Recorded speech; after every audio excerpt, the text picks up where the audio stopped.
The energy challenges in the country is Adil Nchabeleng. He joins us now from our Pretoria studios. Good afternoon, Adil, and thank you so much for your time on the SABC News Desk.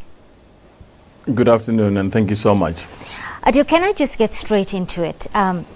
Is there, in your mind, a deliberate intention to bring Africa's biggest power utility to its knees and make it disoperational, or is it just a sheer negligence on the part of management? Just your thoughts on that.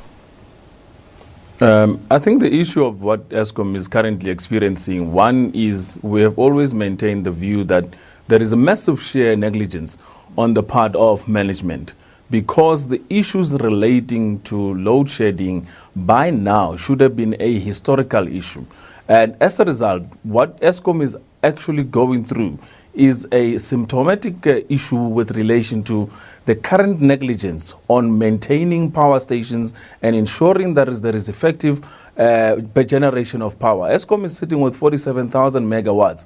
Right now, at its operational level, there is only almost about 26,000 megawatts in the system, which means when Eskom tells us that there is load shedding stage 4,000 megawatts, which they are short of, which means the current demand is above that amount which currently Eskom is sitting with. So there is a huge negligence on the Eskom's management part.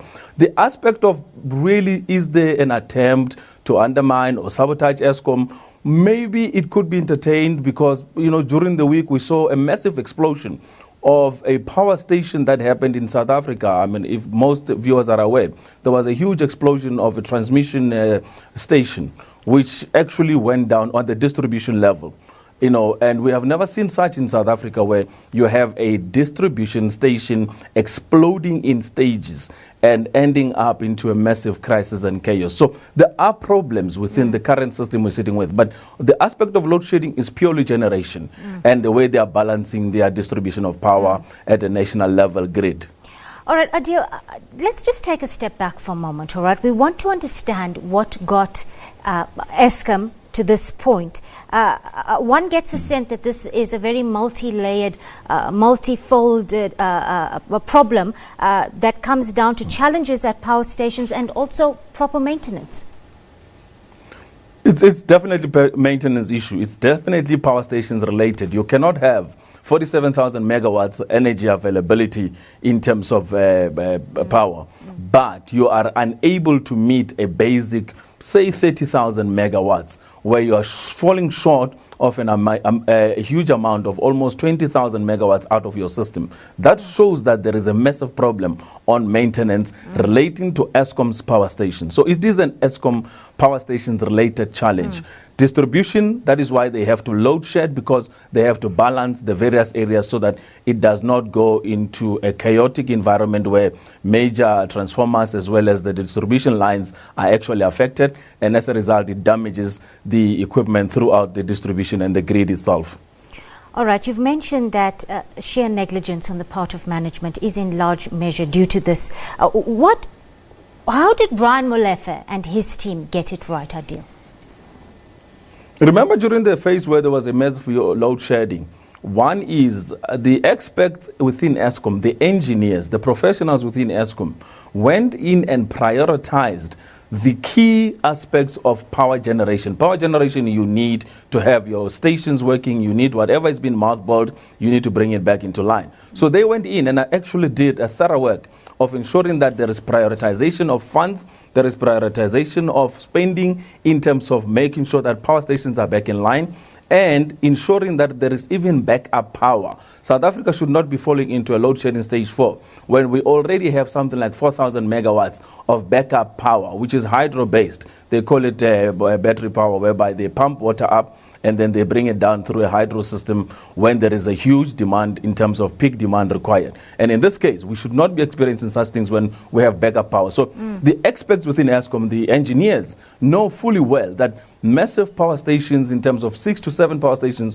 which are not operational and are offline, and part of their units are not actually pumping the generated energy required, is one of the issues. The other aspect is the political meddling and the political interference within Eskom that keeps on ensuring that Eskom does not actually revive itself. If you have low workers' morale, You have low staff morale. People are unsure and insecure about their jobs. You're not going to get the best performance out of them and the focus, because they start asking themselves questions. What are we investing in this for? Because the next month I might be out of my job. So there's particularly issues relating to people, relating to maintenance, relating to systems. Management itself is not in control of Eskom. The executive and the board has completely failed in ensuring that Eskom becomes an operational entity and is actually generating energy that is required. Adil, and you've actually preempted my next question there, because there does seem to be a kind of disconnect going on at the power utility between workers and the executive management and the board. Absolutely. I mean, you have seen it. There's more than that. Remember, there's two departments. The Department of Energy, there is the Department of Public Enterprise that is fighting over the control of Eskom. And it seems like both ministers don't even speak to each other. Minister Pravin hardly ever consult Minister Khadebe, because when they issue out directives of what needs to be done with regards to Eskom, both are speaking as individuals, and at times they're contradicting each other. Then comes at the Eskom level, the board, as well as the executives, as well as the general workers in general. Workers are complaining, as well as management is complaining, that the executive level and the board itself has never engaged workers on a thorough basis to thresh out issues relating to Eskom and relating to their jobs, and again, the security of their jobs, the issues of retrenchment, the current unbundling in the market, the discussion of actually IPPs hurting Eskom in terms of its balance sheet. So there are myriad of issues, but particularly these issues are not actually attended to because of the petty squabbles between board management, the ministers, as well as the inability for workers to actually get the bosses to start listening in terms of their issues relating to what needs to be done. I mean, you have seen it at some point. We had a situation where there was almost 5 kilometers of trucked in coal, which was stopped at the loading zones because there is an almost deliberate attempt to stop coal being delivered into Eskom coal yards. Why? Because if you stop coal being actually delivered, the truckers will have to stand there for 24 hours. Most of them have to idle their trucks for almost the whole day, ensuring that they don't lose a line, because a truck cannot just start and stop. You have to keep it running. So there's a whole lot of problems that are going on in Eskom. But at the national level, we need to prioritize Eskom as an asset of state, and particularly for serving the public need. Adil, very quickly, we are running out of time. So our power utility makes about 180 billion rand annually. Out of this, workers are paid about 44 billion, all right? So can you take us through what happens to the rest of the money? One would think that it can be set aside for maintenance and to make sure coal is available at a cheaper cost. Look, Eskom is sitting with an old problem. One is the evergreen coal agreements and the top 5 coal actually producers that have always enjoyed a premium position within Eskom. For the last 40, 50 years, these were the same companies that have been supplying coal. So there is no coal, there's no competitive coal pricing in South Africa. And the aspect that the maintenance side of it, where you have major engineering, major component suppliers company, boilers and all of those things, and engineering equipment is always provided by the same top 5 companies that are massive multinationals. And the technology is not even available in South Africa. It has to be brought in. So there is major challenges that needs to be looked into on how Eskom can be made efficient and can spend less money on what it needs to.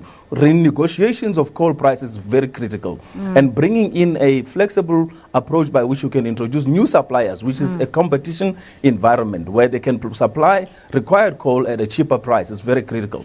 The empowerment of black suppliers as well as black emerging coal miners is not happening right now in Eskom.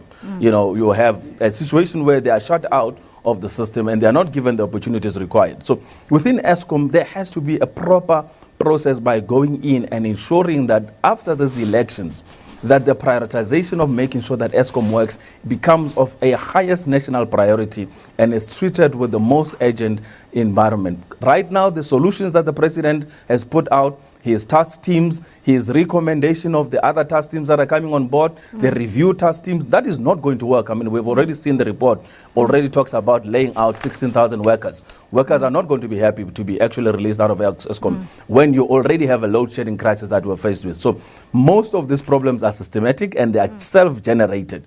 The fundamentals is to generate energy, make sure power stations are working. If need be, build brand new power stations, particularly base load power stations. We have already seen the crisis and the disaster of IPP's program. We have over 886 IPPs that are pumping energy into the grid, but they are not even meeting Eskom's current challenge of load shedding. At night, when we need IPPs, they are not there to be providing electricity. So we have to focus back on base load, coal-based, as well as the introduction of nuclear-based energy into the grid, and ensuring that this economy is sustainable and actually powers itself going forward into the future. If we cannot meet a demand we get short of 4,000 megawatts of electricity, and we have to literally rationalize electricity throughout the country through the grid. It tells you there is a fundamental problem, which means you cannot bring back in new industries. The president's attempt of going around the world and saying we want investors, if you don't have power, you don't have electricity, there is no use. I mean, you're actually wasting your time. Get the fundamentals right. Make sure that we have electricity. The president should be making it a priority that the instructions to say the power stations that are not working should be brought back into line. Eskom should be operating at an above 80% energy availability factor at any given point in time, so that there is enough energy to go around. And then the second process is the planning of introduction of new power stations that are base load based. Base load meaning 24-hour generating power stations that gives you electricity at the cheapest cost possible. In this case, the cheapest cost means that your coal prices must come down, the introduction of new players must come in, there must be a competitive environment where we must liberalize and open up the market for new black players to come in. Then Eskom becomes a proper national asset that becomes an empowering tool in terms of the economy, power. At the same time, it helps black emerging miners of coal, as well as service providers, as well as the emerging towns that are coal-based to survive and go into the future. The current policy trajectory is going to actually drown Eskom. You cannot be depending on the complete actually shutdown of coal-based basin cities, as well as a region like Mpumalanga, and hope that we will be able to meet our energy needs in the future. They have to be relooking at the current policy environment. Adil Nchabeleng, thank you so much for sharing your invaluable insights with us from our Pretoria studios. Let's move on now. Thank you so much.